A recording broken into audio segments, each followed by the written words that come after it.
Mes chers collègues, bonsoir. La séance est ouverte. La présidente de l'Assemblée nationale a reçu du ministre chargé des relations avec le Parlement une lettre l'informant que la proposition de loi relative à l'exercice de la démocratie agricole est retirée de l'ordre du jour de ce soir. En conséquence, son examen débutera demain, après le vote solennel sur le projet de loi d'urgence pour Mayotte. L'ordre du jour appelle maintenant la suite du projet de loi d'urgence pour Mayotte. Cet après-midi, l'Assemblée a poursuivi l'examen des articles, s'arrêtant à l'amendement numéro 87 à l'article 17. Je rappelle qu'un scrutin public a été demandé par le groupe Rassemblement national sur le vote de l'article 17 et a déjà été annoncé dans l'enceinte de l'Assemblée nationale. Nous en étions donc aux amendements sur l'article 17. Il restait celui de Monsieur Gosselin, le 87. Je vous en prie. Oui, à défaut, Madame la Présidente, d'avoir pu le défendre avant le dîner, comme je le pensais, j'aurai le privilège d'être le premier à parler ce soir après vous. Bon, l'article en question, l'article 17, suspend l'application du recouvrement fiscal forcé pour les Mahorais. Alors, il y a une première date du 31 mars et puis en réalité, donc ça sera une application jusqu'au 31 décembre 2025. Là, ici, il s'agit d'une extension de cette mesure expressément aux questions de succession et de publicité foncière. Ce sont les notaires mahorais qui nous ont alertés. Le Code général des impôts qui applique le droit commun prévoit un délai de droit de 6 mois pour les publications et les formalités. Une succession doit être réglée dans les 6 mois, en tout cas enclenchée. Même chose pour les publicités foncières. Étant donné la complexité, les délais, le dénuement, etc., ces délais seront absolument intenables. Or, ils ont d'assez lourdes conséquences. Outre les intérêts légaux, il y a aussi des pénalités de retard qui sont énormes. Et donc, cet amendement propose d'étendre la mesure qui est prévue à l'article 17 aux questions de succession et de publicité foncière. C'est du bon sens et qui rendra service à beaucoup de nos concitoyens mahorais. Merci, monsieur le député. Madame la rapporteure, votre avis sur cet amendement? Favorable. Favorable, monsieur le ministre? Satisfait, donc rejet. Défavorable, je le mets donc aux voix avec un avis favorable de madame la rapporteure, défavorable de monsieur le ministre. Qui est pour? Qui est contre? Il est adopté. Sur l'article 17, pardon, excusez-moi, j'avais demandé un scrutin public annoncé avant la coupure, donc on va faire un scrutin public. Je vous laisse le temps de regagner votre place. Le scrutin est ouvert. Le scrutin est clos. Résultat du scrutin, votant 81, exprimé 81, majorité 41, pour 81, contre 0. L'Assemblée nationale a donc adopté. Nous avons des additionnels après le 17, le 148 de monsieur Mathiazin.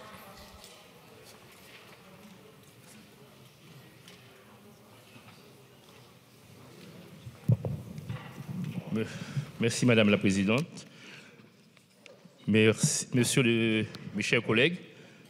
Monsieur le ministre avait déjà exprimé d'ailleurs son accord sur cet amendement, donc qui propose de mettre en place une mesure miroir semblable à celle instaurée à l'article 17 en permettant au contribuable mahorais de prolonger son droit de réclamation en cas de trop perçu par l'administration fiscale.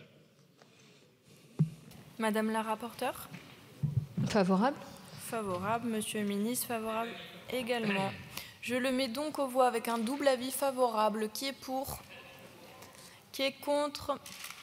Il est adopté à l'unanimité. Nous en arrivons à l'article 17 bis. Nous avons des amendements à l'article, à commencer par des amendements de suppression. Le 185, amendement de suppression donc, du gouvernement. Monsieur le ministre, je vous en prie. L'article 17, Madame la Présidente, l'article 17 bis prévoit le report d'un an des impôts et taxes dus par les entreprises mahoraises sans pénalité ni intérêt de retard. Je suis évidemment attentif au soutien du tissu économique, nous en avons beaucoup parlé, de Mayotte, mais il me semble que la finalité de cet article dont je vous propose la suppression est déjà satisfaite pour les raisons suivantes. Une aide financière exceptionnelle aux entreprises, qu'elles soient ou non débitrices de créances de la Direction générale des finances publiques est notamment prévue par le décret du 14 janvier 2025 pour les entreprises touchées par les conséquences économiques résultant du cyclone Chido à Mayotte. Je rappelle qu'un premier versement a eu lieu et va progressivement arriver cette semaine pour 2402 entreprises pour un montant de 16,66 millions d'euros. De plus, je l'ai déjà dit, on a eu ce débat, les comptables publics examineront bien entendu avec bien de chaque entreprise et pourront accorder des délais supplémentaires pour le dépôt des déclarations, accorder des échéanciers de paiement, ainsi que des remises gracieuses de pénalités d'intérêt de retard. Enfin, l'article 17 de ce projet de loi prévoit déjà de suspendre tous les délais applicables en matière de recouvrement et de contentieux au profit des entreprises de Mayotte, afin de permettre à la Direction générale des finances publiques de suspendre, je n'y reviens pas, toutes les actions recouvrement forcé et plus largement pour l'ensemble des créances publiques, que ce soit les créances fiscales et non fiscales, d'amende ou locales. J'ajoute qu'une mesure de moratoire fiscal général est susceptible de créer un précédent inopportun en matière de sécurisation des recettes fiscales. Il n'a jamais été mise en œuvre, y compris, je me permets de le rappeler, lors de la crise de la Covid-19. Elle ne paraît pas justifiée dès lors que des mesures significatives, que je viens d'égrener, existent pour aider les entreprises. Tout l'enjeu va être donc de se concentrer, par exemple, sur la mise en œuvre d'une zone franche globale à Mayotte. Le président du conseil départemental a réaffirmé cette priorité lors de notre rencontre à Paris la semaine dernière. Je suis extrêmement favorable et je signerai avec lui dans quelques jours, dans une dizaine de jours, une convention d'intention qui intégrera aussi ce que nous pouvons faire pour cette zone franche. Et puis, le travail commence sur le plan Mayotte debout, la loi programme, dès cette semaine, et nous en profiterons pour définir à la fois les actions que nous devons mener et le périmètre de cette zone franche. Nous serons donc au rendez-vous. C'est pourquoi je vous demande la suppression de cet article. Merci, Madame la rapporteure. Avis défavorable. Défavorable, Madame la présidente Trouvé. Oui, alors avis défavorable pour la commission parce que pendant les débats de la commission, nous avons soulevé donc la nécessité eh bien d'avoir des mesures supplémentaires qui permettent de soulager quelque part les entreprises par un report d'un an des taxes, la différente fiscalité qui peut peser sur les entreprises qui ont été impactées par le cyclone. Donc ça a été un amendement qui a été voté à la majorité dans la commission et qui donc maintenant fait partie de ce projet de loi qui est maintenant examiné. Et évidemment, cet amendement du gouvernement revient quelque part, propose de revenir en tout cas sur ce qui a été voté en commission des affaires économiques. C'est pourquoi je peux dire au nom de la commission que nous sommes défavorables à cet amendement et pour en rester à ce que nous avons fait évoluer en commission des affaires économiques. Merci, Monsieur Gosselin. Merci Madame la Présidente. Oui, je profite de l'occasion, mais ça m'a peut-être échappé de rebondir sur le dernier propos de Monsieur le Ministre à propos de la zone franche qui serait étudiée. Ça fait partie aussi des propositions que j'ai portées en commission des affaires économiques la semaine dernière. J'avais un amendement un peu plus puissant, mais qui a été déclaré évidemment irrecevable, mais sans surprise, au titre de l'article 40. Donc quel serait le calendrier, en tout cas les ordres de grandeur dans le temps? Et je vais être plus direct peut-être encore. Est-ce que cette possibilité, cette création de la zone franche serait intégrée au deuxième texte Mayotte qui a été annoncé pour dans 1 mois et demi, 2 mois? Est-ce que ça serait l'objet aussi de ce PJL ou vous renvoyez ça à une période plus lointaine? Ça peut avoir une importance par rapport au vote. Monsieur Tavel. Merci Madame la Présidente. Effectivement, pour aller dans le sens du rejet de l'amendement du gouvernement, pour garder ce qui a été ajouté dans la commission, avec une attention qui sera particulière pour les amendements des collègues Naillet et Voynet notamment, pour bien délimiter les entreprises qui bénéficient de cette mesure de solidarité, qui n'est pas d'effet d'aubaine ou d'entreprises qui en bénéficieraient sans avoir eu d'activité à Mayotte avant le passage de ce cyclone, évidemment. Avec aussi une remarque plus générale. il faut, à mon avis, distinguer ce qui relève là d'une mesure de solidarité immédiate, dans l'urgence de la situation à Mayotte, de ce qui relève du projet que certains défendent de zone franche plus globale, plus durable, qui là est un vrai choix de politique économique que nous ne sommes pas forcément obligés de partager, sans que pour autant nous nous distinguions sur le vote de cette mesure de solidarité immédiate. Voilà, qu'on ne mélange pas les deux sujets, je pense que tout le monde s'y retrouvera plus facilement. Monsieur le ministre, vous souhaitez répondre? Oui, je vois. Non, mais il paraît. Monsieur Gosselin, non, je disais qu'on y travaille. Ce sera l'un des objets de la discussion que j'aurai de nouveau sur place à Mayotte avec le président du Conseil général. Je pense qu'on y travaillera aussi, évidemment, avec les parlementaires. Peut-être pourrais-je donner plus d'éléments dans la première lecture au Sénat ou dans la deuxième lecture ici. On n'est pas dans l'urgence, là, parce qu'il existe déjà des dispositifs. C'est la loi de 2019 pour ce qui concerne les Outre-mer. Tout ça est à relier, évidemment, aux dispositifs fiscaux. Mais je pense qu'elle doit venir, la zone franche qui ne passe... On verra si elle doit être intégrée dans la loi. Mayotte debout si c'est nécessaire, sinon on peut, vous le savez, créer des zones franches sans passer par la loi, mais elle viendra à peu près à ce moment-là dans la discussion, je l'espère au mois de mars, de la loi Mayotte debout, de la loi programme, pour s'adosser au chapitre essentiellement économique et de soutien plus structurel sur le moyen et long terme de la reconstruction, de la refondation de Mayotte. Merci, monsieur le ministre. On va donc passer aux voix sur cet amendement de suppression avec un avis défavorable de la commission et favorable du gouvernement. Qui est pour? Qui est contre? Il est rejeté. Le 282, monsieur Naillet. Oui, merci Madame la Présidente. Ça a été évoqué déjà par le collègue Tavel. Il s'agit tout simplement, après l'alinéa 1, après le mot Mayotte, insérer les mots à la date du 14 décembre 2024. Effectivement, ce présent amendement vise à préciser le dispositif adopté en commission afin qu'il ne s'applique qu'aux entreprises existantes à la date du cyclone Chido. Merci. Merci. Je vous annonce que sur l'amendement 230 à venir, je suis saisie par le groupe écologiste et social d'une demande de scrutin public. Le scrutin est annoncé dans l'enceinte de l'Assemblée nationale. Madame la rapporteure, votre avis donc? Merci Madame la Présidente. Avis favorable. Avis favorable. Monsieur le ministre?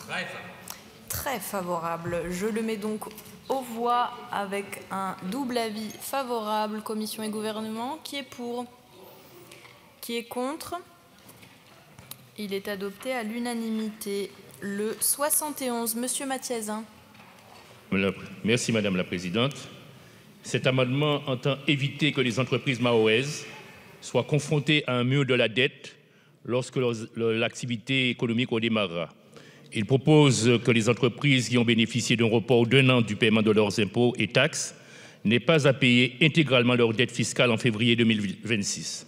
Elles pourront bénéficier de droits d'un plan de règlement échelonné des dettes, donc de moratoire, sous réserve d'en faire la demande.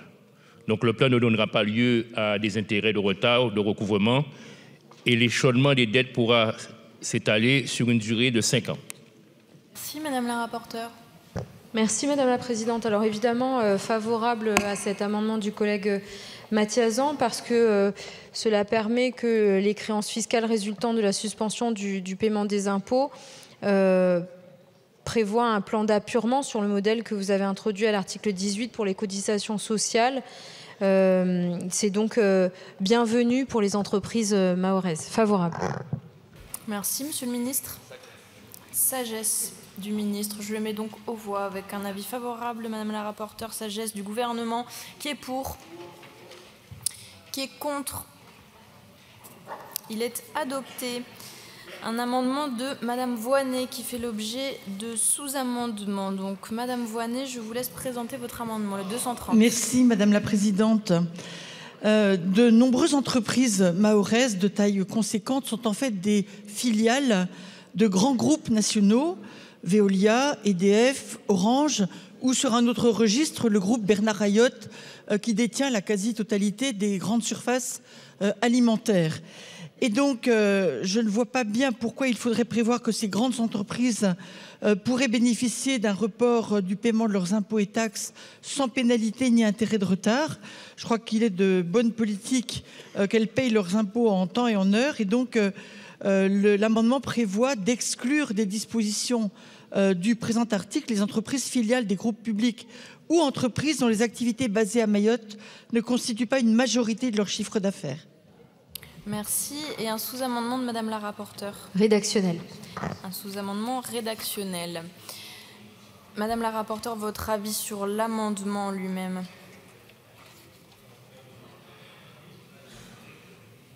Madame la rapporteure, c'est un avis favorable sur l'amendement. Et Monsieur le ministre? Je soutiens vraiment, Madame la Présidente, et je le dis en quelques secondes, l'amendement de Madame Voynet. Nous aurons un débat jeudi sur un amendement de Madame Voynet sous-amendé par Youssoufa. Si on ne soutient pas, c'est qu'on a vraiment, franchement, envie d'être dans l'opposition frontale et totale. Il y a des moments qui arrivent qu'il faut célébrer. Mais plus sérieusement, nous aurons jeudi, dans cet hémicycle, un débat sur une proposition de loi dans le cadre des initiatives du groupe socialiste. Et nous aurons un débat sur les questions de la vie chère. Et je pense qu'il est plus que temps, sans remettre en cause évidemment le rôle des grandes entreprises, la liberté de commerce et de concurrence, mais il est plus que temps de changer de braquet dans ce domaine-là. Et vous l'avez rappelé, vous l'avez cité, il y a des grands groupes qui sont certes très performants, mais qui aujourd'hui jouent un rôle d'étouffement de l'économie aux Antilles, en Guyane, à La Réunion et aussi à Mayotte. Et donc, sans casser ces dynamiques, je crois que le Parlement, l'action du gouvernement, ensemble, doivent permettre la transparence nécessaire sur les marges, sur les entreprises, sur l'ensemble de la chaîne de production. Et donc, je suis très déterminé à ce qu'il y ait un vrai changement à ce niveau-là. Et votre amendement, évidemment, vise à clarifier une situation sur Mayotte. Mais quand je vois ce qui s'est passé à La Réunion, notamment par rapport à la vente ou l'achat de Casino, ou sa filiale sur cette région, je me dis que là, on n'a pas été à la hauteur des enjeux qui se posent pour l'économie et pour la lutte contre la vie chère. C'est un exemple, et je vous remercie, Madame Voynet, d'éclairer sur ce sujet-là une des situations potentielles sur Mayotte. Merci, Monsieur le Ministre. On commence donc par voter le sous-amendement de Madame Youssoufa, le 335. C'est à main levée. Qui est pour? Double avis favorable. Qui est pour? Qui est contre? Il est adopté. Et donc l'amendement ainsi sous-amendé, c'est un scrutin public avec un double avis favorable commission et gouvernement. Je vous laisse regagner vos places. Le scrutin est ouvert. Le scrutin est clos. Résultat du scrutin, votant 142, exprimé 87, majorité 44 pour, 84 contre 3. L'Assemblée nationale a donc adopté. Et nous avons donc réécrit partiellement le 17 bis que je vais mettre aux voix à main levée. Qui est pour? Qui est contre? Il est adopté. Le 18, nous avons des amendements à l'article, en commençant par le 106 de Monsieur Maillot.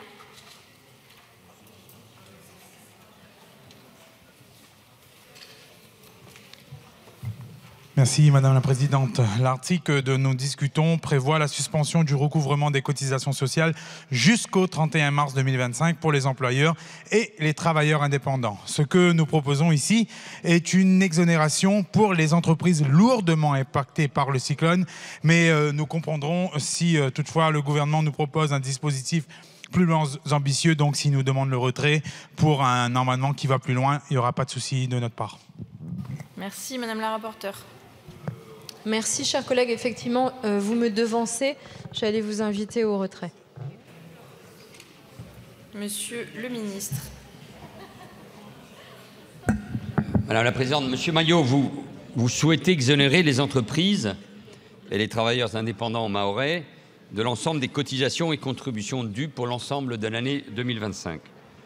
Nous souhaitons plutôt, j'ai déjà eu l'occasion de le dire, la mise en place d'un plan global de suspension des paiements, puis de régularisation de ceux-ci par le biais de plans d'appurement beaucoup plus adaptés, me semble-t-il, à la situation de chaque entreprise sur place.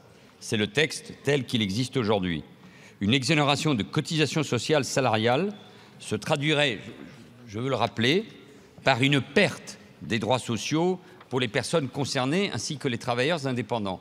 Donc faisons attention par rapport à un amendement dont je vois l'intention, qui est de soulager les entreprises et les indépendants d'un certain nombre de difficultés, mais qui risque de se retourner contre ces travailleurs indépendants. Du reste, une exonération sans limite de rémunération pour l'ensemble de l'année pourrait conduire à remettre en cause le rythme d'une convergence sociale qui est déjà loin d'avoir atteint son objectif, pour en assurer la progressivité et donc son applicabilité pour le tissu économique du territoire.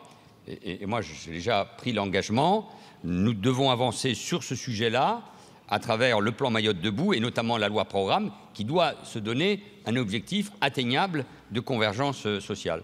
C'est pour toutes ces raisons-là que je suis défavorable à votre amendement. Merci. Monsieur Maillot, vous le maintenez? Vous le retirez? Il est repris par le groupe Rassemblement National. Je le mets donc aux voix avec un avis favorable de Madame la rapporteure, défavorable de Madame la rapporteure et défavorable du gouvernement. Qui est pour? Qui est contre? On va faire un scrutin public, chers collègues, s'il vous plaît.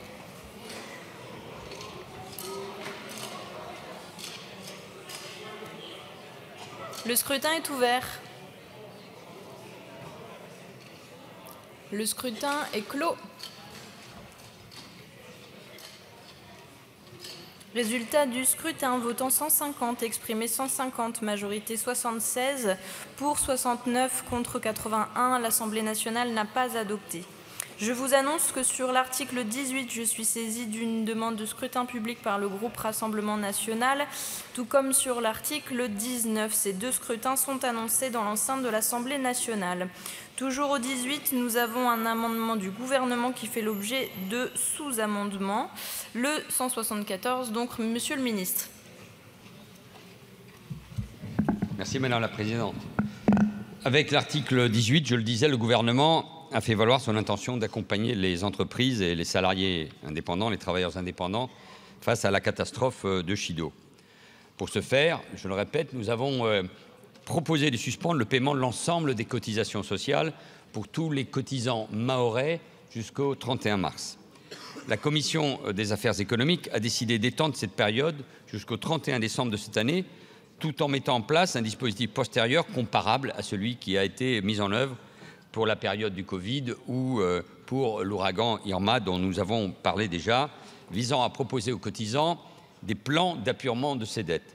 Ces plans pourront également comprendre des remises partielles ou totales des dettes selon l'appréciation qui sera notamment faite de leur situation économique et de l'impact de la catastrophe. Nous y sommes favorables. Cependant, l'amendement que nous proposons vise à adapter ce dispositif sur plusieurs points. En premier lieu, nous proposons de limiter la durée de la suspension à l'année 2025.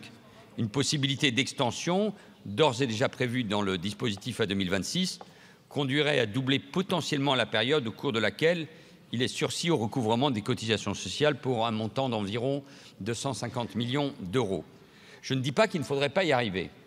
Je dis qu'en le prévoyant directement dans la loi, nous ne nous incitons pas collectivement à évaluer le dispositif pour voir s'il faut le prolonger. Et vous le savez parfaitement. Nous vous proposons donc plutôt d'évaluer le dispositif et la situation des contribuables à la fin de cette année et en amont des prochains textes financiers pour voir dans quelle mesure cette extension totale ou partielle pourrait être encore nécessaire. Deuxièmement, nous proposons quelques ajustements d'ordre plus technique. Substituer d'abord le principe d'une suspension des pénalités et majorations de retard dues au titre de la période de suspension de l'obligation de paiement et de recouvrement au profit d'un principe de non-application. Deuxièmement, clarifier la mention du respect des obligations déclaratives. Le texte vise en effet uniquement les obligations déclaratives des employeurs et omet celles des travailleurs indépendants et des travailleurs non salariés, agricoles et maritimes, qui aujourd'hui sont en grave difficulté, également concernés par le maintien d'une telle obligation. Supprimer la dernière phase de l'alinéa 5 qui permettrait de reporter par décret jusqu'au 31 décembre 2026 la possibilité de contracter des plans d'appurement. Donc, dans le schéma actuel de la loi, le plan d'appurement doit être conclu avant le terme du sursis à poursuite, lequel est donc ramené au 31 décembre 2025. Et puis enfin, il y a des modifications rédactionnelles. Je vous propose d'adopter cet amendement pour recalibrer cette avancée forte obtenue, je le répète, par la Commission des affaires économiques. Madame la rapporteure, votre sous-amendement. Merci Madame la Présidente. Alors ce sous-amendement accepte l'essentiel des modifications portées par le gouvernement, mais nous estimons qu'il est nécessaire d'offrir au gouvernement la possibilité de prolonger d'1 an de plus par décret la durée de cette suspension. Nous ne mésestimons pas les efforts qui vont être portés pour y arriver, mais le réel est parfois un peu têtu. Donc rien ne vous oblige à utiliser cette faculté, mais on souhaite vous la proposer dans la loi. Merci. Madame la Présidente Trouvé. Merci Madame la Présidente. Oui, pour appuyer donc les propos de Madame la rapporteure, donc rappeler ce qui s'est passé en commission des affaires économiques, grâce d'ailleurs à un amendement de la rapporteure. En fait, le gouvernement proposait de reporter le versement des cotisations et des contributions sociales jusqu'au 1er mars 2025. La Commission a proposé que ça aille jusqu'au 31 décembre 2025. Donc c'est bien la Commission qui, par un vote majoritaire, a proposé déjà d'aller jusqu'au 31 mars 2025. Et également de permettre à l'État, par décret, s'il le souhaite, et en fonction de la situation, de reporter encore d'1 an jusqu'au 31 décembre 2026 ce versement des contributions, des cotisations sociales. D'accord ? Et le problème, c'est que cet amendement du gouvernement revient sur cette possibilité de reporter encore d'1 an jusqu'au 31 décembre 2026. Or, nous, on pense que c'est nécessaire. Pourquoi ? Parce que ça permet de faire le point au cours de l'année sur la situation des entreprises mahoraises et des indépendants, et donc ça offre à l'État la possibilité justement d'aller jusqu'au 31 décembre 2026. Voilà pourquoi il me semble que dans l'esprit de la Commission, on peut plutôt soutenir cet amendement s'il est sous-amendé par Madame la rapporteure avec le sous-amendement numéro 323 qui du coup reprend cette possibilité, vous offre à nouveau cette possibilité d'aller jusqu'au 31 décembre 2026, tout en ayant un dispositif, il nous semble d'ailleurs pour la Commission positif, qui est de pouvoir apurer, d'avoir un plan d'apurement en tout cas, de toutes ces créances, voire des annulations de créances, parce que pour qu'il n'y ait pas cet effet falaise qui arrive à un moment donné, arrivé au 31 décembre 2025, pour des entreprises qui tout à coup devraient rembourser l'entièreté de ces contributions, ces cotisations sociales.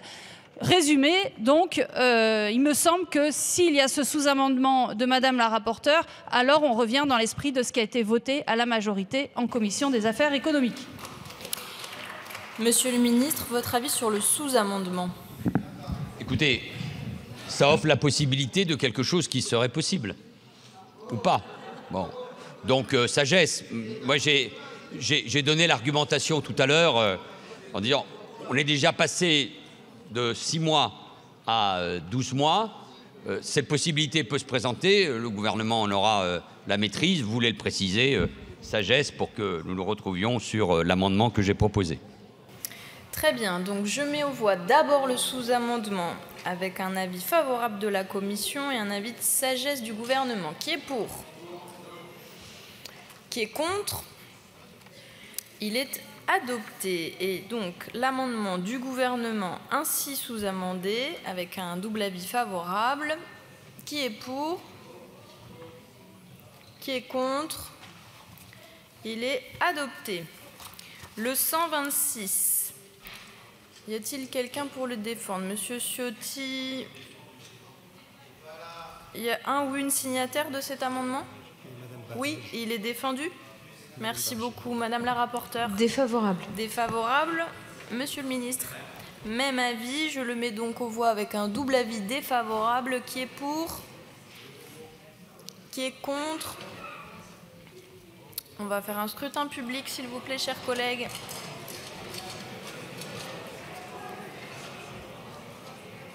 Le scrutin est ouvert. Le scrutin est clos.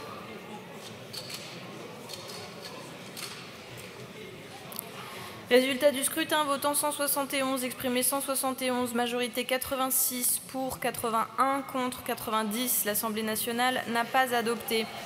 Et vous gardez la main sur votre boîtier puisque nous en arrivons au vote par scrutin public de l'article 18, ainsi réécrit. Le scrutin est ouvert.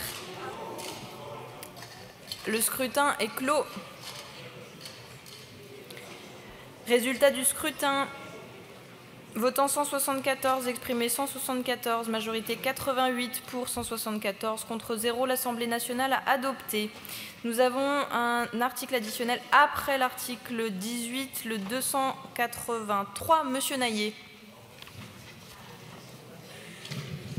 Oui, merci Madame la Présidente. Très rapidement, compte tenu de la quasi-extinction, j'ai envie de dire, de l'activité économique à Mayotte sur le mois de décembre 2024, cet amendement propose que dans un délai limité, à savoir sur décembre 2024, il y ait l'exonération totale des cotisations sociales et des contributions sociales pour les acteurs économiques installés à Mayotte au moment du cyclone Chido. Merci. Madame la rapporteure. Merci Madame la Présidente. Favorable. Favorable. Monsieur le ministre. Défavorable. Monsieur Delépinot. Merci Madame la Présidente. Monsieur le ministre, quand on part du principe qu'on est à Mayotte année zéro, on ne peut pas avoir une vision parisienne de la problématique des cotisations sociales, des impôts, des charges, en se disant, ma foi, nous qui sommes confortablement installés dans un environnement où le climat n'est pas hostile, on va demander en fait de continuer à appliquer des règles d'étalement, d'échelonnement, éventuellement de moratoire sur un territoire qui était totalement dévasté. Enfin, imaginons qu'on nous ait dit la même chose en 1945. Je pense que la population française aurait naturellement hurlé. Donc on est... Oh là là, oh le lourd. Allez-y, monsieur Delépinot, très honnêtement, monsieur le ministre, je crois qu'on doit être totalement, je dirais, à la hauteur de l'importance de l'enjeu. Et je pense que nous pouvons tous faire un effort, que ce soit les caisses de retraite, les caisses de sécu, le trésor public, pour alléger le poids financier des acteurs économiques de Mayotte, pour leur donner de l'oxygène, de la trésorerie, pour permettre à ce territoire de redécoller. Voilà.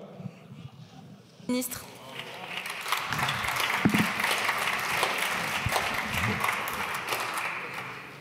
Monsieur le député, nous avons travaillé à la mise en place d'un plan global de suspension des paiements, puis de régularisation de ceux-ci par le biais des plans d'appurement que j'ai évoqués tout à l'heure. Ça n'a rien à voir avec un décalage par rapport à la réalité. Il y a des fonctionnaires de l'État, il y a même des ministres qui se rendent sur place, discutent avec les élus et surtout avec les acteurs économiques et sociaux. Ce n'est pas une question de décalage. On va éviter de se donner des leçons de ce côté-là. Mais nous considérons que ce qui est mis en œuvre, après, chacun peut évidemment émettre son opinion, mais nous considérons que ce dispositif est plus adapté à la situation de chaque entreprise sur place. D'ailleurs, nous venons d'en parler à l'article 18. Et par ailleurs, monsieur le député, votre ambition est en grande partie satisfaite par les dispositifs de droit commun d'exonération aujourd'hui déjà applicables à Mayotte pour les employeurs comme pour les travailleurs indépendants. Ceux-ci bénéficient par exemple d'une exonération totale de cotisation au cours des 24 premiers mois de leur activité, puis d'un abattement de 50% sur l'assiette de leur cotisation au cours de la 3e année. Je n'ai pas de problème à avoir des dispositifs qui permettent aux entreprises, à l'économie, à l'agriculture mahoraise d'être en capacité de rebondir, si je puis dire, dans cette situation très difficile. Mais j'ai pour souci que la loi que nous votons soit adaptée à la réalité de ces entreprises. Au-delà des effets de manche sur la réalité sur le terrain, l'Assemblée décidera, mais je suis convaincu qu'un dispositif qui est adapté à chaque entreprise, à la situation de Mayotte, qui est très particulière avec de nombreuses petites entreprises et beaucoup d'indépendants, ce dispositif me paraît plus efficace, voilà, tout simplement. Porteur.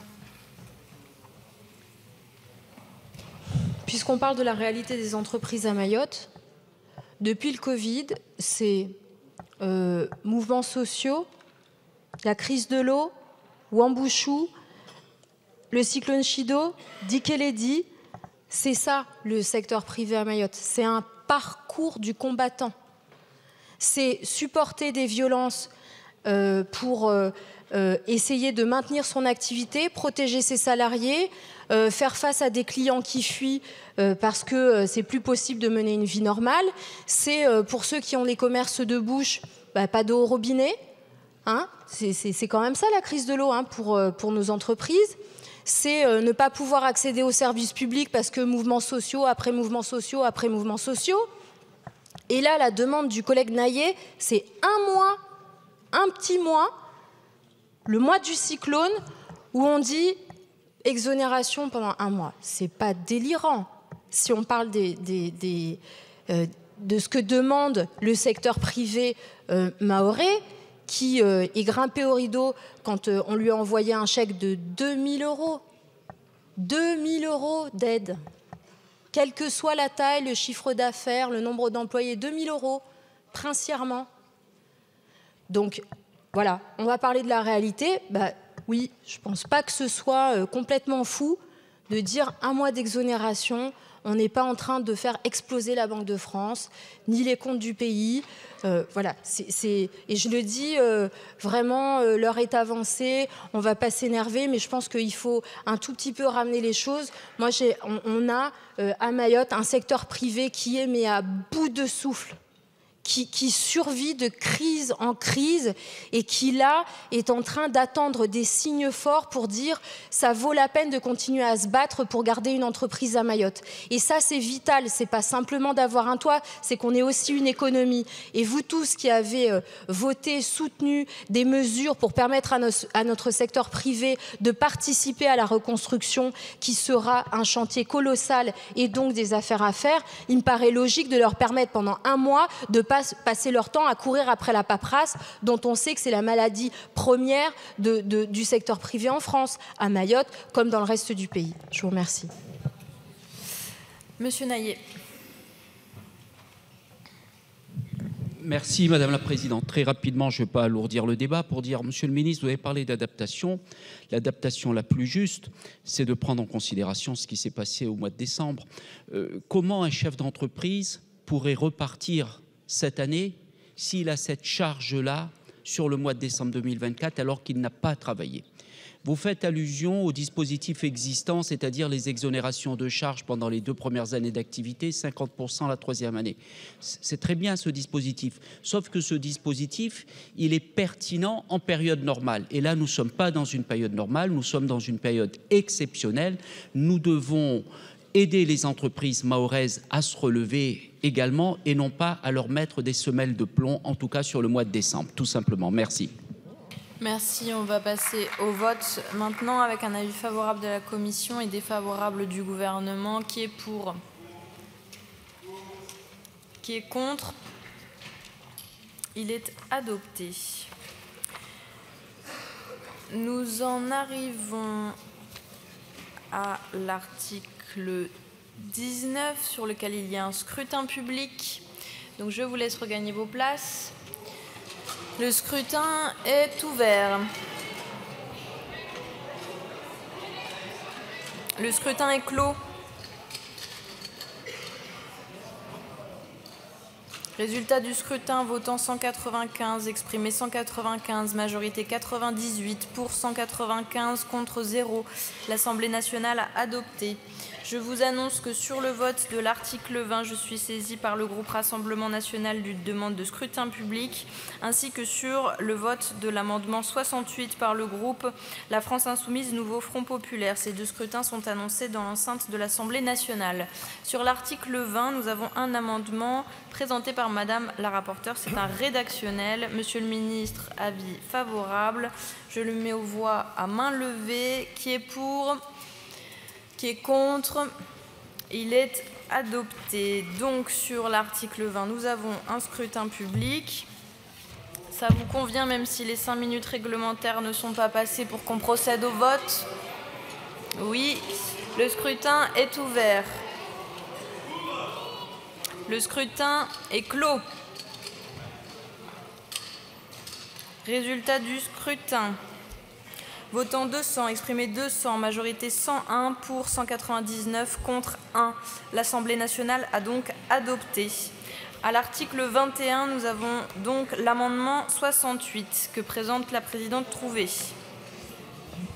Bien. Cet article 21, d'abord, il vise à prolonger les droits à prestations versés par la Caisse de sécurité sociale de Mayotte. En somme, cet article donc, vise à soulager les victimes du cyclone vis-à-vis des démarches administratives qu'il y a à opérer pour renouveler les droits de prestations sociales.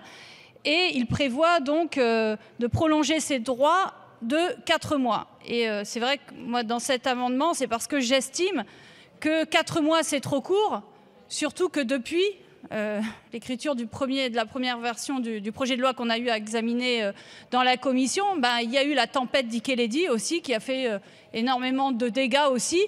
Et puis qu'on le sait, sur place, dans les auditions, ça nous a été dit, et j'imagine voilà, tous ceux qui à la fois habitent à Mayotte ou ont pu se rendre à Mayotte le savent, c'est que l'accès aux bâtiments administratifs est très fortement restreint, voire impossible, et ça risque encore de durer. Raison pour laquelle je propose dans cet amendement de prolonger ce délai. Je le rappelle ici quand même que le taux de chômage à Mayotte est de 37%, qu'il y a un taux de pauvreté de 77%, bref, que le recours aux prestations sociales, évidemment, est extrêmement important. Et vu la situation des Mahoraises et des Mahorais après la catastrophe Chido, eh bien, il semble, voilà, de mon point de vue, nécessaire, à travers cet amendement, eh bien, il nous semble nécessaire de prolonger ces droits à prestations versés par la Caisse de sécurité. Merci. Madame la rapporteure, favorable? Monsieur le ministre? Vous comprenez que, comme membre du gouvernement, déclare défavorable. La seule chose, y compris je m'étonne, je crois, M. Gosselin, que l'un de vos amendements a été déclaré irrecevable. Pour les raisons financières évidentes, donc je ne comprends pas, mais je pense peut-être me tromper, mais comment cet amendement a pu arriver jusqu'ici au débat. Oui, mais c'est un sujet, je veux uniquement rappeler, parce qu'il n'est pas gagé tout simplement, et c'est une raison de plus pour être défavorable. Défavorable, donc je vous rappelle que nous avons un scrutin public sur cet amendement, un avis favorable de la commission et défavorable du gouvernement. Le scrutin est ouvert. Le scrutin est clos. Résultat du scrutin, votant 206, exprimé 206, majorité 104 pour, 165 contre 41. L'Assemblée nationale a adopté.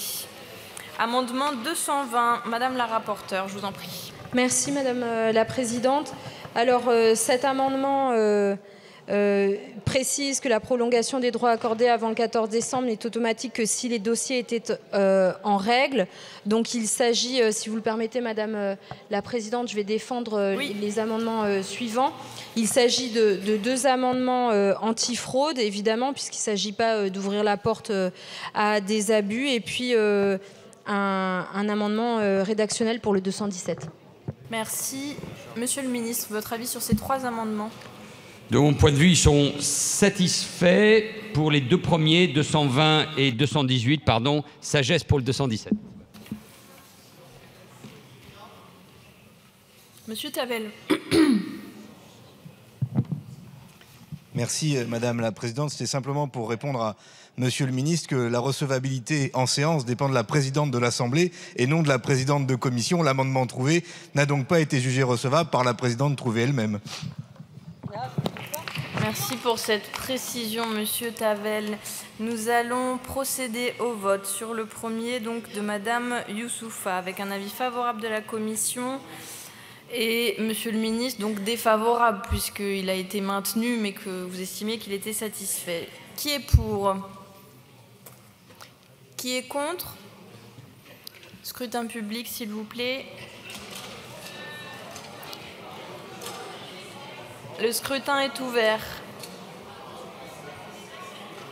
Le scrutin est clos.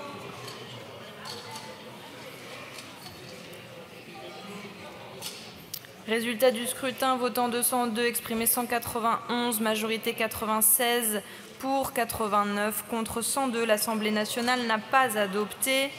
Le 218, même avis, même vote. Oui ? Oui. Donc il n'est pas adopté non plus. Et le dernier est un rédactionnel avec un avis favorable de la Commission et de sagesse du gouvernement. Qui est pour ? Qui est contre? Il est adopté. Sur le 21, donc à main levée, qui est pour?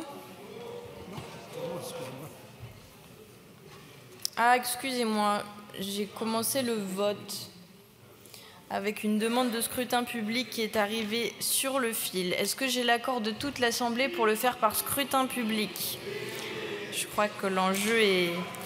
Donc, nous allons faire un scrutin public sur le 21. Il est annoncé dans l'enceinte de l'Assemblée nationale. Il a été demandé par le groupe Rassemblement national. Le scrutin est ouvert. Le scrutin est clos. Résultat du scrutin, votant 203, exprimé 203, majorité 102, pour 203, contre 0. L'Assemblée nationale a donc adopté. Nous avons une demande de scrutin public du groupe écologiste et social sur l'amendement 246. Le scrutin est annoncé dans l'enceinte de l'Assemblée nationale. Le 246 qui est donc un additionnel après l'article 21. Il est dans une discussion commune. Mais non, à vrai dire, puisque l'autre a été retiré, donc il est tout seul. Madame Voynet, je vous laisse le présenter. Merci Madame la Présidente. Cet article se comprend facilement. Les locaux de la préfecture situés rue Saïd Swami sont fermés depuis le cyclone et n'ont pas rouvert depuis. C'est le lieu où les personnes dont les titres de séjour doivent être renouvelés, font la queue. Et donc, l'amendement propose que les titres de séjour qui ont expiré avant le 14 décembre 2024, et je le précise, pour ne pas être soumis aux suspicions d'un certain nombre de personnes sur ces bancs, et dont les titulaires ont régulièrement déposé leur dossier de renouvellement, ainsi que ceux dont le dossier arrivera à expiration avant le 31 mars 2025, sont tacitement renouvelés. Et évidemment, cette période devra éventuellement être prolongée si le service concerné ne devait pas reprendre les instructions dans les délais prévus. Madame la rapporteure, votre avis sur cet amendement?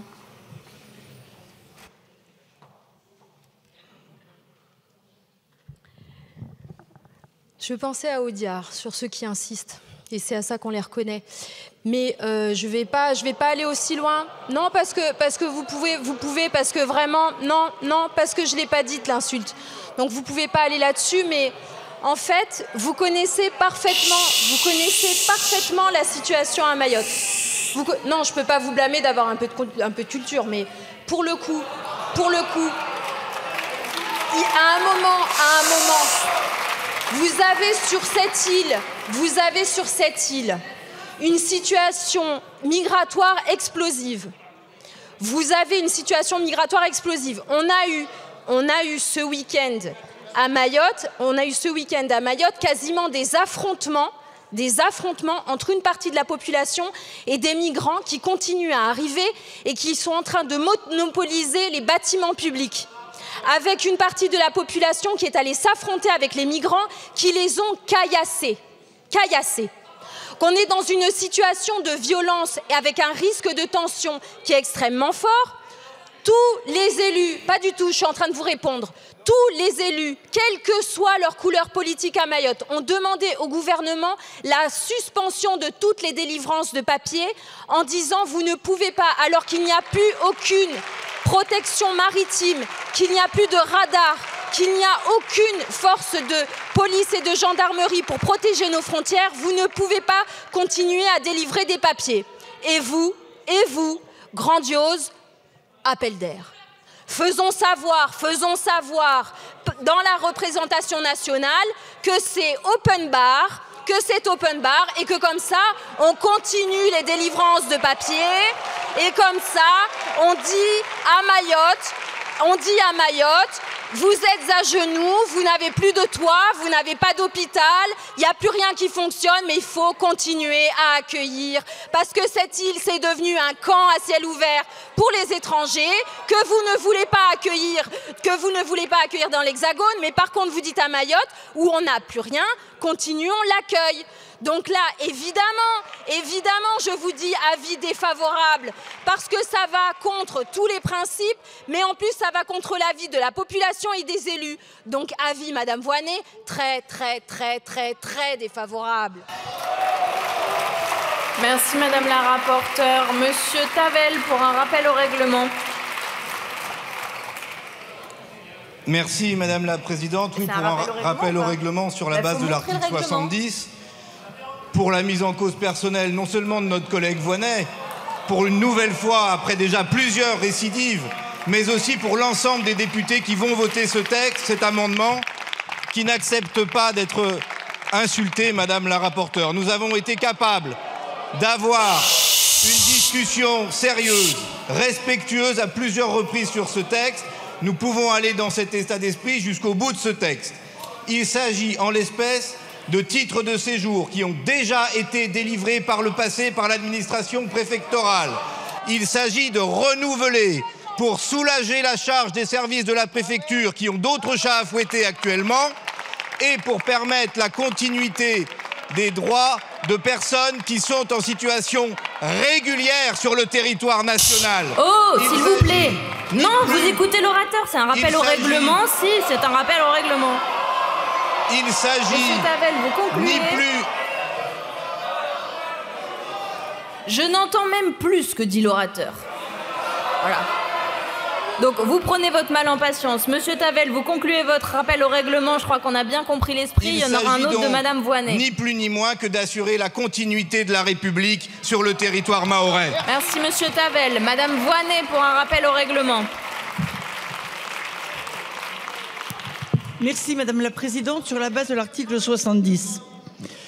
En commission, comme en séance, il est arrivé à plusieurs reprises que la rapporteure me prenne à partie d'une façon très personnelle.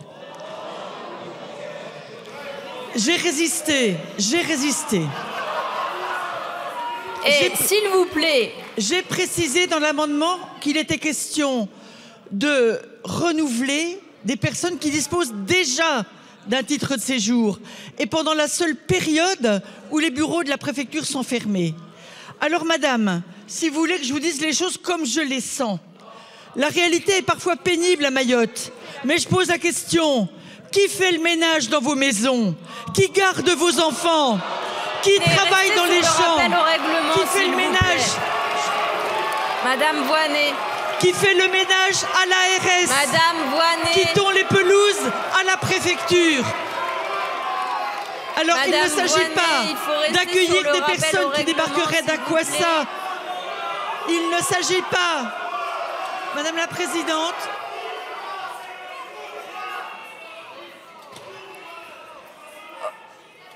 On se calme, tout le monde se calme.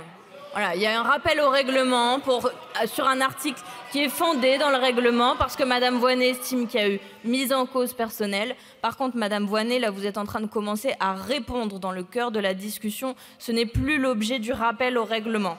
Donc je le clos là et j'aimerais que l'ambiance redescende, d'accord? Y compris pour les gens qui n'ont rien à voir, en l'occurrence, avec la discussion qui est en cours. Madame la rapporteure, vous souhaitiez répondre ou on passe à la suite? On passe à la suite. Monsieur le ministre, vous deviez donner votre avis sur l'amendement 246.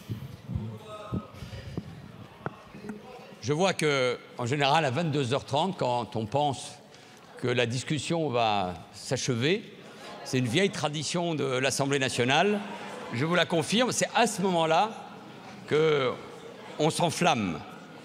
D'abord, je vais donner un avis défavorable, mais je vais l'expliquer pourquoi.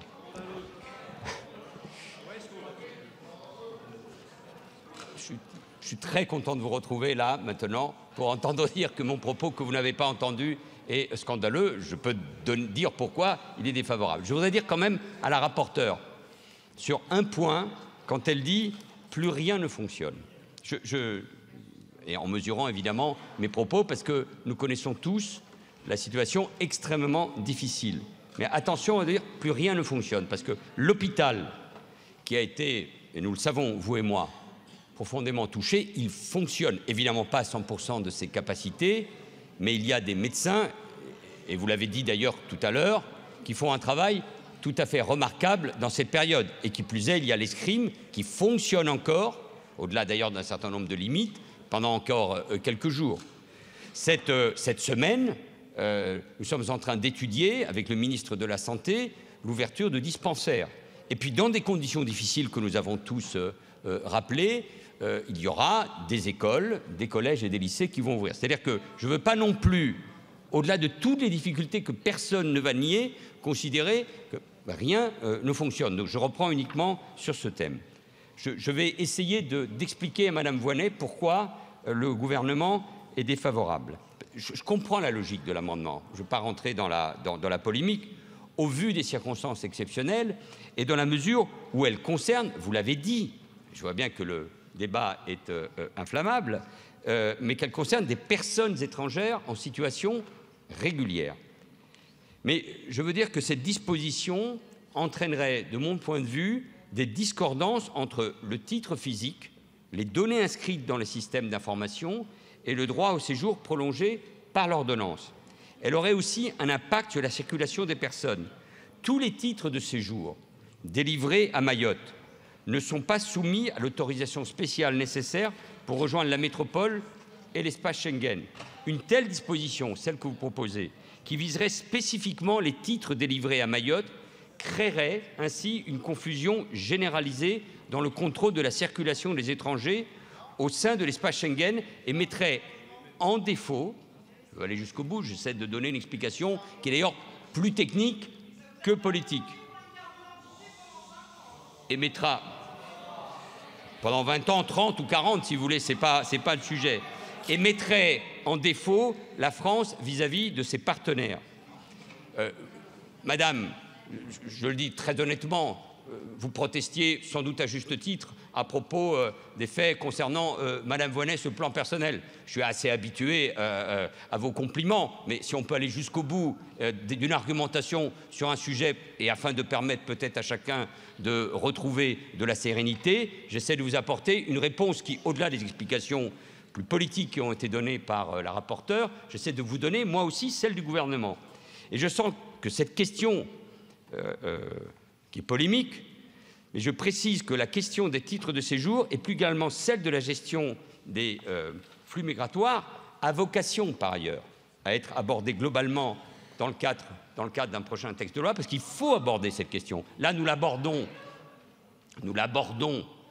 c'est pas ce que je souhaitais, ça m'a été d'ailleurs reproché aussi sur d'autres bancs, qu'on n'aborde pas ces questions-là, parce que nous aurons l'occasion de les aborder, je n'ose pas dire avec de la sérénité, mais en tout cas avec une capacité de les traiter réellement, parce que, au-delà des proclamations, dire il faut virer tout le monde, il faut empêcher que tout le monde vienne, il y a quand même objectivement des situations difficiles. Objectivement. Non, si, certains peuvent le dire. Donc on a une difficulté. Donc je préfère, moi, qu'on aborde cette question je n'ose pas dire avec sérénité, ça ne sera pas possible, mais avec le cadre le plus solide possible. Et je précise enfin, pour être complet, parce que j'en ai parlé avec le préfet Bieuville, que la préfecture reprend peu à peu le travail sur cette question, qui ne concerne pas beaucoup de monde. Notamment, on a parlé d'enseignants, qu'il y en avait beaucoup, notamment originaires du continent africain. Ce n'est pas le cas. Et je pense que si c'est vraiment quelques cas, la préfecture traitera ces sujets-là. Mais de grâce, je n'ose pas le dire aux uns et aux autres, parce que je ne serai pas attendu, essayons d'aborder ce sujet avec le plus de sérénité possible, le moins de passion possible. Merci. Madame Martin.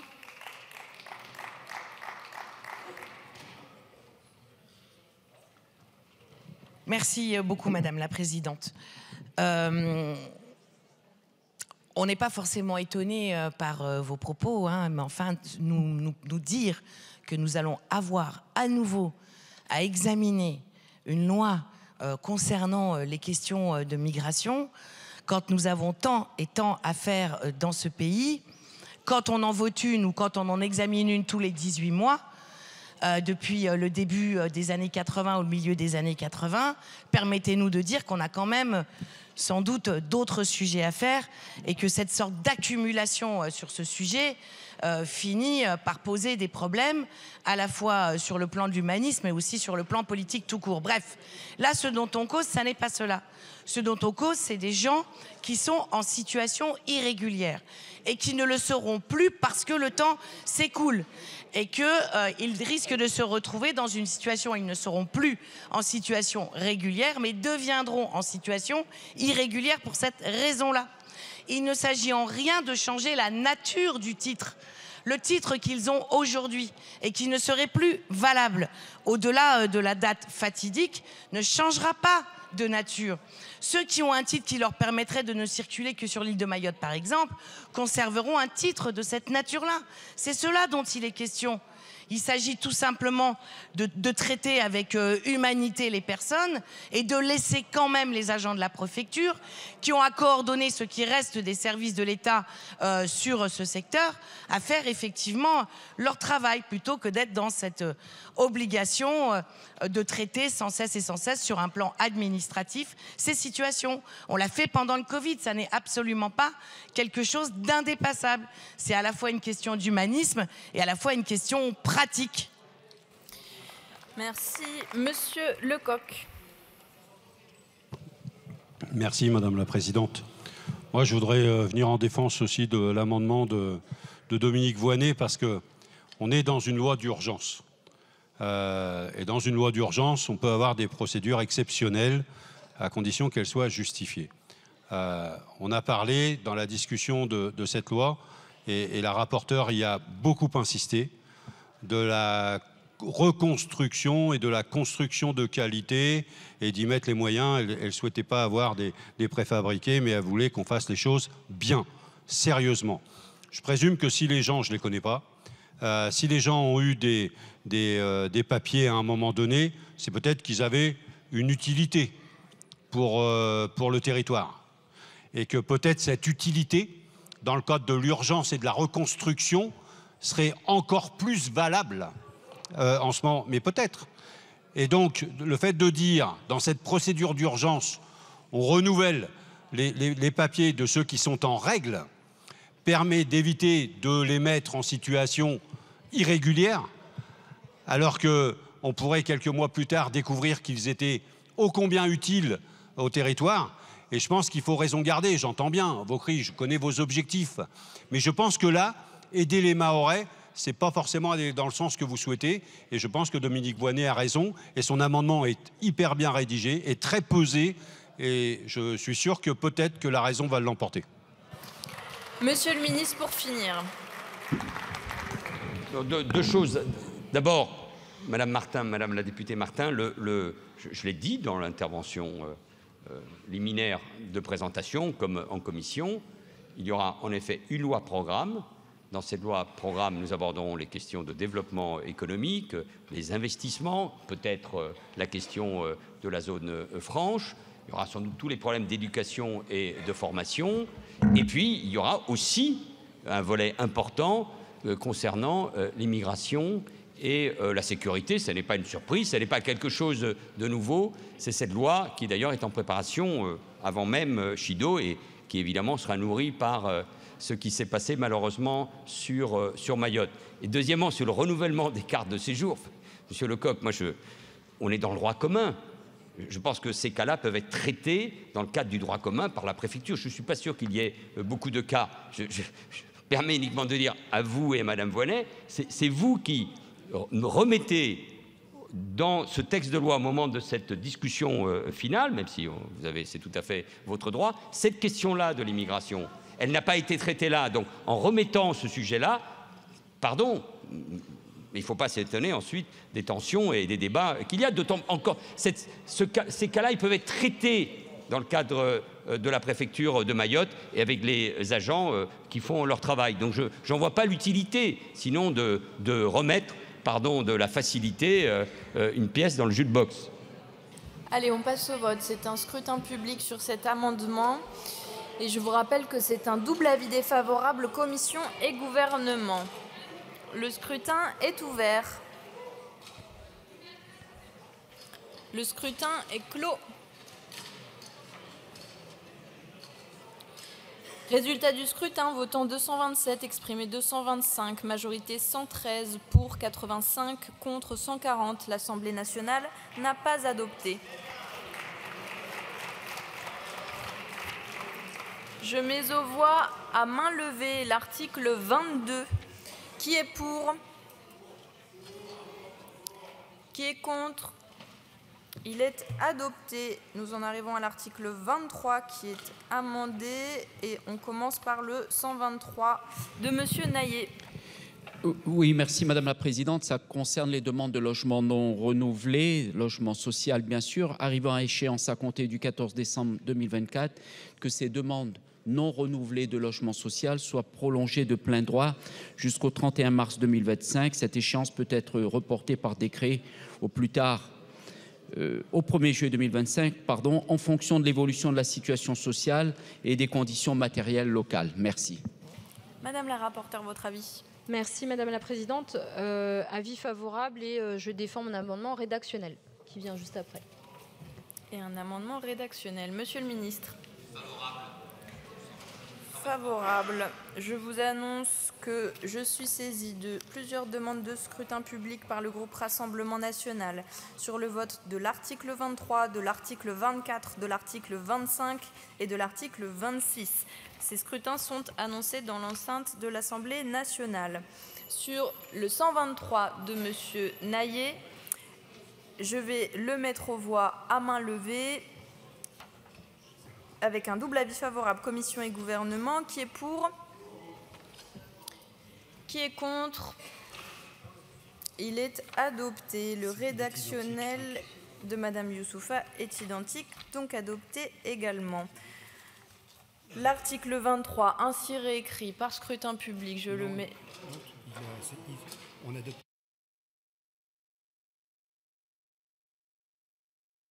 Ah oui, excusez-moi, en fait c'était des amendements qui réécrivaient, donc l'article 23 a été ainsi adopté. Toutes mes excuses. Ensuite, on en arrive au 24. Il y a un scrutin public, mais aucun amendement, donc je vous invite à regagner vos pupitres. Le scrutin est ouvert. La présidente demande la parole. Le scrutin est clos.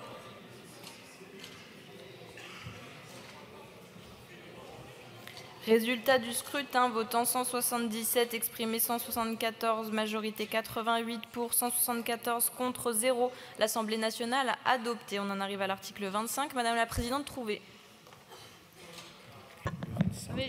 Merci Madame la Présidente. J'en profite pour dire quelques mots en fait sur ces articles 24 à 27 parce qu'en fait tout ça découle de rapports qui ont été votés à la majorité, de demandes de rapports votées à la majorité dans la commission des affaires économiques, mais qui en fait sont là pour demander davantage d'investigation, par exemple sur des questions ou des états des lieux sur la reconstruction à Mayotte. On souhaite avoir un bilan et au fur et à mesure un état des lieux de ces reconstructions.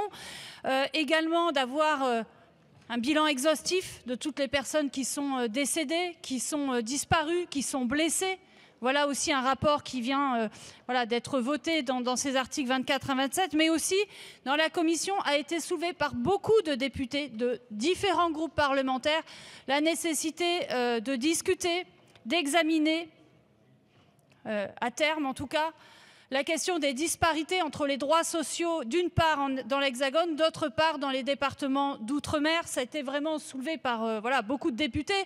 Je rappelle que le RSA est 50% moins élevé à Mayotte. Je rappelle par exemple qu'il n'y a pas de CMU. Je rappelle que par exemple il y a des allocations familiales d'adultes handicapés, logement, aide au logement, aide à la rentrée scolaire, etc. Tout ça est plus restreint, vous le savez, à Mayotte, et même le SMIC est moins élevé à Mayotte, tout ça avec une vie plus chère. Voilà, je me permets de le souligner parce que il se trouve que je l'ai dit au tout début de l'examen, il se trouve que le périmètre de ce projet de loi, et en tout cas c'est ce qui a été dit par beaucoup dans la commission, est relativement restreint, ce qui fait que nous n'avons pas pu aborder un certain nombre de questions pendant l'examen, que certains amendements ont dû aussi être déclarés irrecevables parce que ça ne rentrait pas, ça ne pouvait pas être relié au texte. Et donc il y a eu beaucoup de regrets aussi de ne pas pouvoir aborder ces questions-là. Donc elles sont là par le biais de rapports. Et voilà, je me permets de rappeler ces questions éminemment importantes et de souligner en particulier, parce que ça a été dit par plein de députés, le fait que nous devions nous attaquer à cette inégalité de droits sociaux, puisque nous sommes un seul territoire français avec le 101e département de Mayotte et avec tous les départements d'outre-mer. Il est normal qu'il y ait une égalité des droits entre l'Hexagone et les départements d'outre-mer.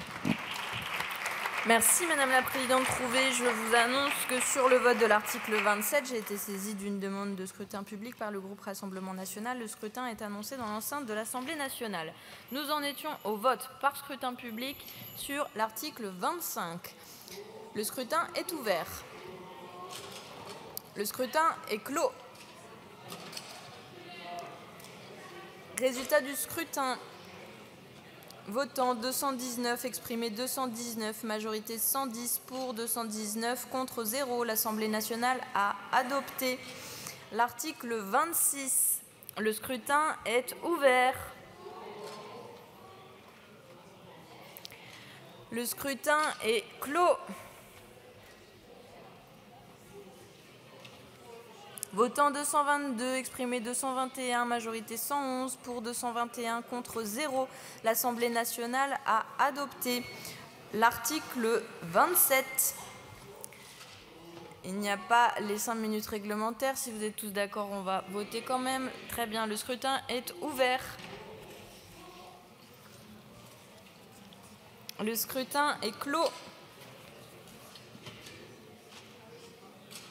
Résultat du scrutin, votant 221, exprimé 221, majorité 111 pour, 221 contre 0. L'Assemblée nationale a adopté. Et nous avons des amendements, articles additionnels après le 27, des identiques. Le 130 de Monsieur Maillot.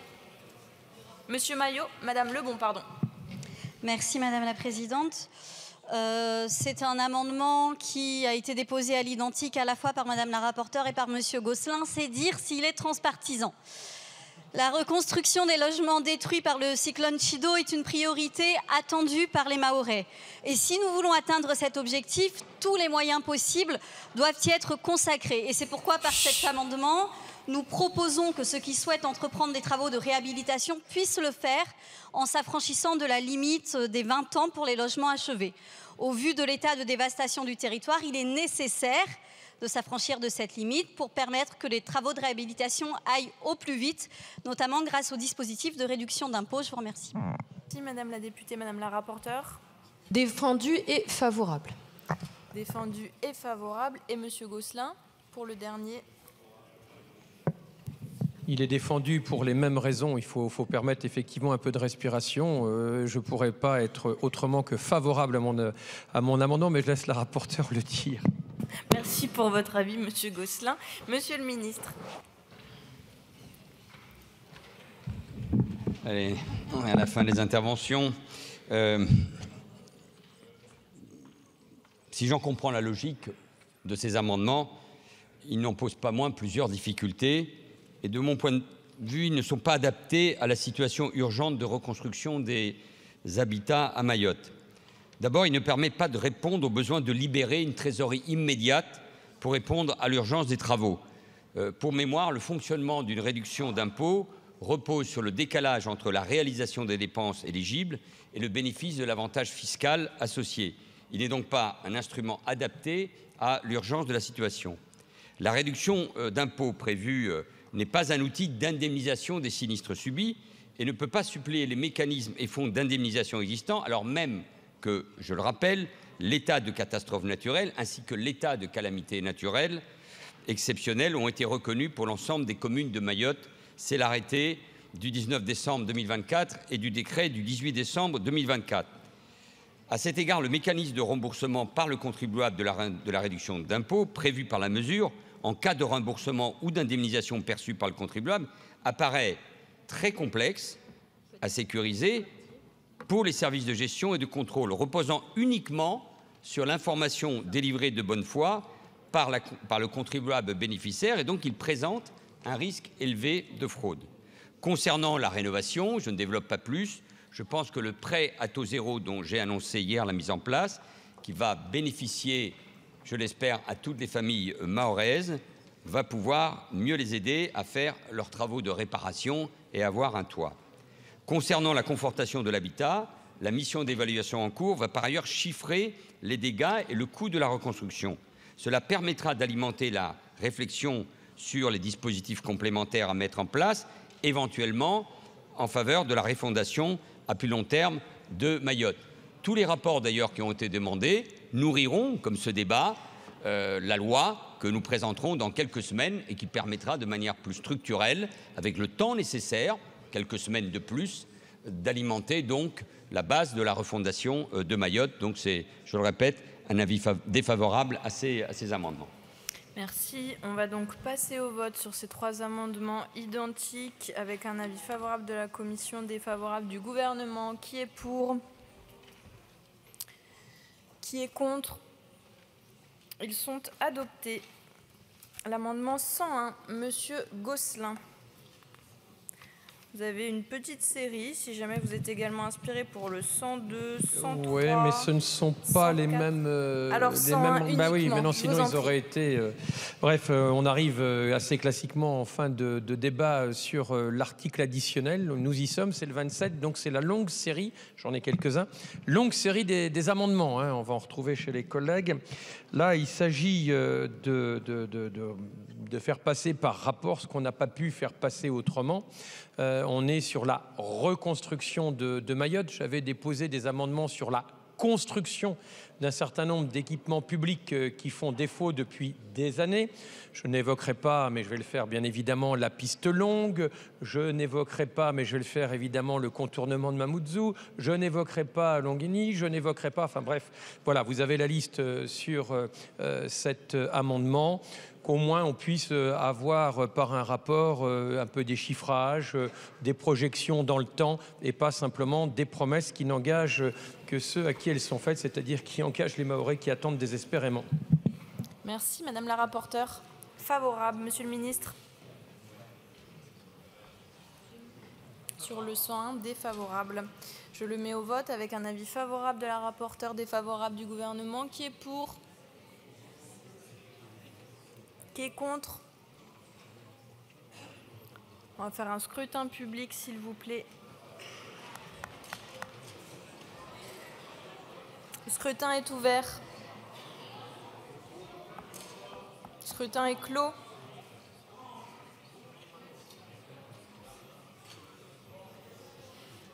Résultat du scrutin, votant 185, exprimé 170, majorité 86 pour, 100 contre 70. L'Assemblée nationale a adopté. Monsieur Gosselin, le 102. Oui, donc on continue sur la série des amendements rapport. Le 102 qui souhaite et demande donc un rapport de faisabilité. Là aussi, on n'a pas pu la créer pour des raisons d'article 40, assez légitime, j'en conviens, dans le cas présent en tout cas. Faisabilité de la zone économique et douanière fiscale et spéciale à Mayotte. On a évoqué la zone franche tout à l'heure. Le ministre s'est exprimé sur le sujet. Il y a des points de vue qui peuvent être divergents, mais il y a intérêt à voir comment cette zone particulière pourrait se mettre en place sur l'archipel. Madame la rapporteure, favorable. Monsieur le ministre. favorable également. Défavorable, pardon, excusez-moi, monsieur le ministre. Je le mets donc aux voix avec un avis favorable de madame la rapporteure, défavorable du ministre. Qui est pour? Qui est contre? On va faire un scrutin public. Le scrutin est ouvert. Le scrutin est clos. Résultat du scrutin, votant 200, exprimé 199, majorité 100 pour, 92 contre 107. L'Assemblée nationale n'a pas adopté. Le 103, monsieur Gosselin.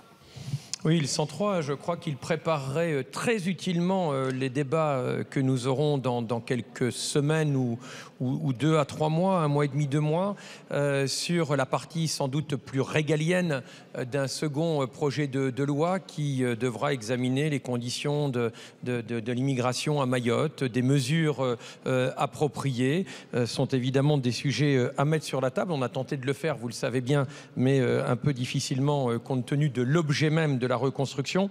Donc ici, il s'agit d'évaluer les conséquences de la politique migratoire et avec en parallèle l'efficacité des politiques publiques qui auraient été menées. Donc un rapport préparatoire à nos futurs travaux. Madame la rapporteure, favorable. Monsieur le ministre? Défavorable. Défavorable. Je le mets aux voix avec un avis favorable de la rapporteure, défavorable du gouvernement. Qui est pour? Qui est contre?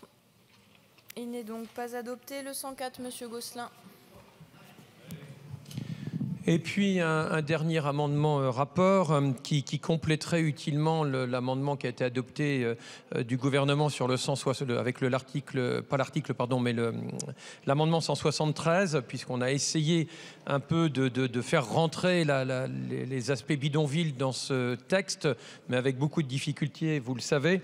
Et donc il s'agit de faire un point qui là aussi serait très utile sur la situation des bidonvilles à Mayotte. On a déjà bien sûr un certain nombre d'éléments, mais qui ne sont pas toujours regroupés. Et donc, ça permettrait de rassembler un certain nombre de chiffres, de données, et d'y voir plus clair sur le sujet pour agir, évidemment, rapidement et en conséquence. Madame la rapporteure? Favorable. Monsieur le ministre? Défavorable. Défavorable. Je le mets aux voix avec un avis favorable de la rapporteure, défavorable du gouvernement. Qui est pour? Qui est contre? Il n'est pas adopté. Le 125, qui le défend? Je vous en prie, monsieur le député. Merci Madame la Présidente. Cet amendement vise à la demande d'une remise de rapport du gouvernement au Parlement tous les 6 mois afin de faire un état des lieux précis sur la gestion des fonds financiers et des travaux réalisés sur l'île de Mayotte. La remise de ce rapport garantira une gestion optimale et transparente des fonds publics alloués, ainsi qu'un ajustement rapide en cas de dysfonctionnement. Il s'inscrit dans le cadre d'une bonne gouvernance et de responsabilité dans l'intérêt de la population mahoraise. Je vous remercie. Favorable de la rapporteure. Monsieur le ministre? Défavorable, c'est déjà dans la Constitution, c'est le rôle du Parlement, me semble-t-il. Défavorable. Je le mets donc aux voix avec un avis favorable de la rapporteure, défavorable du gouvernement. Qui est pour? Qui est contre? Il n'est donc pas adopté. Le 128, qui le défend? Allez-y, monsieur le député. Merci Madame la Présidente. Il s'agit ici d'un amendement d'appel. En effet, le projet de loi que nous examinons fait l'impasse sur une dimension essentielle des difficultés graves que rencontre Mayotte, à savoir la question de l'immigration. En effet, aucun des efforts entrepris pour surmonter la tragédie mahoraise, aucun des milliards d'euros engagés dans la reconstruction ne pourront aboutir à un rétablissement durable et sensible du niveau de vie de nos compatriotes mahorais si le problème migratoire qui gangrène depuis trop longtemps le quotidien des habitants de l'île n'est pas résolu. Sur 320 000 personnes qui résident sur l'île, on estime que plus de la moitié sont résidentes en toute illégalité. Et ces chiffres ne cessent d'augmenter par l'afflux de migrants des Comores voisines attirés par la perspective de donner la nationalité française à leur enfant à naître ou par les prestations sociales généreuses qu'offre notre pays. Ce fléau migratoire submerge les infrastructures de l'île, les services publics, les ressources budgétaires déjà durement éprouvées par les 2 cyclones, empêchant toute reconstruction durable au service de la population. La loi du 10 septembre 2018 qui prévoit qu'un enfant né de parents étrangers ne peut acquérir la nationalité française à ses 18 ans que si l'un de ses deux parents résidait en France de manière régulière et ininterrompue 3 mois avant sa naissance. Cette loi est très insuffisante et il faut aller plus loin. Compte tenu de l'urgence et de la gravité de la situation, c'est l'abrogation pure et simple du droit du sol à Mayotte qu'il faut adopter, ainsi qu'une augmentation drastique des moyens permettant des interceptions et des reconductions à la frontière. Tel est l'objet de notre amendement. Je vous remercie. Merci, monsieur le député. Madame la rapporteure. Sagesse. Monsieur le ministre. Défavorable. Je le mets donc aux voix avec un avis de sagesse de la rapporteure et un avis défavorable du ministre. Qui est pour? Qui est contre? Il est rejeté. Le 151, Madame Bamana. Merci Madame la Présidente. Par cet amendement, nous demandons au gouvernement de s'atteler à la question de la régularisation foncière dans les 3 prochaines années. Ce travail doit être entamé par le GIPCUF avec des moyens nécessaires pour que le cadastre de Mayotte ne finisse pas au cimetière des promesses non tenues. Madame la rapporteure, votre avis favorable? Monsieur le ministre, défavorable. Je le mets aux voix donc avec un avis favorable de la rapporteure, défavorable du gouvernement. Qui est pour? Qui est contre? Il n'est pas adopté. Le 160, Madame Bamana.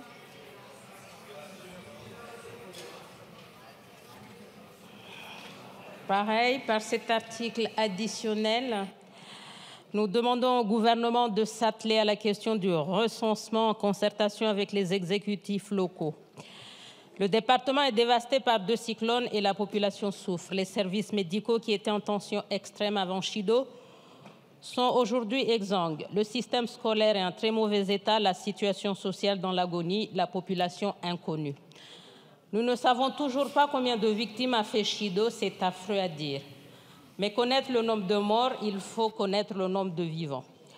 Nous avons donc besoin de faire un point complet sur tous ces sujets 1 an après le cyclone.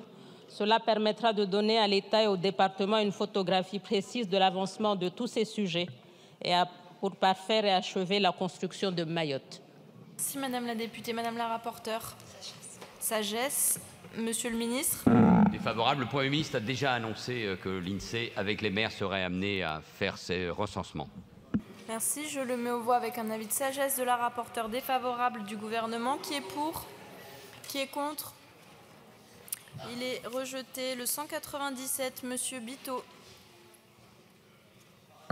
Merci Madame la Présidente. Nous débattons ce soir de l'urgence pour Mayotte. L'urgence pour Mayotte, c'est aussi accéder à des besoins primaires comme par exemple celui de pouvoir se nourrir.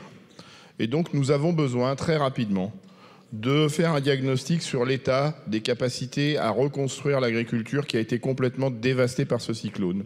Le faire dans un délai extrêmement restreint de manière à ce que les travaux de reconstruction puissent avancer, que nous ne soyons pas, que les agriculteurs de Mayotte ne soient pas sujets à des spéculations foncières. Et donc nous devons faire ce diagnostic très vite, de manière à ce que dans cette situation, Mayotte retrouve le plus vite possible une forme d'autonomie, une forme de souveraineté alimentaire, que cette alimentation soit accessible à tous les budgets et que les outils d'accompagnement de cette agriculture qu'il va falloir déployer le soient le plus vite possible. Et notamment, je rajoute une petite note, des réorientations du dispositif POSEI où il y a beaucoup de crédits disponibles et qui sont captés par 5 ou 6 industriels autour de la canne à sucre ou de la banane et qui seraient mieux orientés sur le soutien d'une agriculture vivrière à Mayotte. Merci Madame la rapporteure. Votre avis? Favorable. Favorable. Monsieur le ministre. Pardon. J'espère que d'ici la promulgation de la loi, nous aurons avancé sur ce dossier, parce qu'il est en cours, notamment avec les professionnels agricoles et aussi grâce aux travaux de l'inspection. Nous ne pouvons pas attendre la promulgation de la loi, parce qu'il y a urgence pour toute une série de raisons, mais l'intention, je la vois, et de toute façon, dans la loi de refondation de Mayotte, la question agricole, du fait notamment de l'état de la forêt, mais pas seulement, de la pêche, devra être, notamment par rapport à la sécurité, par rapport à l'autonomie alimentaire. Ce que nous pouvons faire dans ce domaine-là dans la région, dans l'océan Indien, ces sujets-là vont être traités. Donc, je ne peux pas m'opposer à cette proposition. Merci, Sagesse. Monsieur le Ministre. Donc, je le mets aux voix avec un avis favorable de la rapporteure et de sagesse du gouvernement. Qui est pour? Qui est contre? Il est adopté. Le 227 de Madame Voynet. Merci Madame la Présidente. Cet amendement est en fait à la fois le dernier pour ce qui me concerne, mais un amendement d'appel. Et j'espère, Monsieur le Ministre, qu'il ne faudra pas attendre le délai d'1 mois à compter de la promulgation de la loi, parce que ça pourrait en effet durer un peu. Mais je voulais attirer votre attention sur la nécessité d'avancer au plus vite la production des plans de prévention des risques naturels des 10 communes sur 17 qui n'en sont pas couvertes aujourd'hui. Les risques sont majeurs: submersion marine dans certaines communes, glissement de terrain dans d'autres, et pour certaines d'entre elles, fromage et dessert, les 2 risques étant présents. Et donc, au moment où on va se poser la question de savoir où et comment reconstruire, il est vital de ne pas reconstruire dans les zones qui sont exposées. Il est possible que les services de l'État et les communes ne soient pas dotés des moyens suffisants pour les produire rapidement, mais je crois que le BRGM ou le Conseil général, le CGEDD pourront évidemment aider. Madame la rapporteure. Favorable, Monsieur le Ministre. Favorable également. Je le mets donc aux voix avec un double avis favorable, commission et gouvernement. Qui est pour? Qui est contre? Il est adopté. Le 284 de Monsieur Naillet. Il est défendu, Madame la rapporteure. Je n'en peux plus. Pardon? Celui de Monsieur Naillet, le 284. Favorable. Monsieur le Ministre. Défavorable. Je le mets donc aux voix avec un avis favorable de la rapporteure et défavorable du gouvernement. Qui est pour? Qui est contre? Il est adopté. Le 285 de Monsieur Naillet. Merci Madame la Présidente. Je ne vais pas être long parce que c'est le dernier amendement. Ce présent amendement vise à demander la remise d'un rapport au Parlement sur l'opportunité et le cas échéant sur les modalités de suspension de l'application de la réforme du RSA à Mayotte et notamment l'obligation de réaliser 15 heures d'activité par semaine. Madame la rapporteure, votre avis? Défavorable. Défavorable, Monsieur le Ministre. Défavorable parce qu'elle ne s'applique pas de toute façon sur Mayotte, donc je n'en vois pas l'utilité. Double avis défavorable. Je le mets aux voix. Qui est pour? Qui est contre? Il est adopté. Nous avons achevé la discussion des articles du projet de loi. Je rappelle que la conférence des présidents a décidé que les explications de vote et le vote sur l'ensemble du projet de loi auront lieu demain après les questions au gouvernement. Rendez-vous donc demain à 14 h, questions au gouvernement, et à 15 h pour le vote solennel sur le projet de loi d'urgence pour Mayotte, la proposition de loi relative à l'exercice de la démocratie agricole et le projet de loi portant diverses dispositions d'adaptation au droit de l'Union européenne. La séance est levée.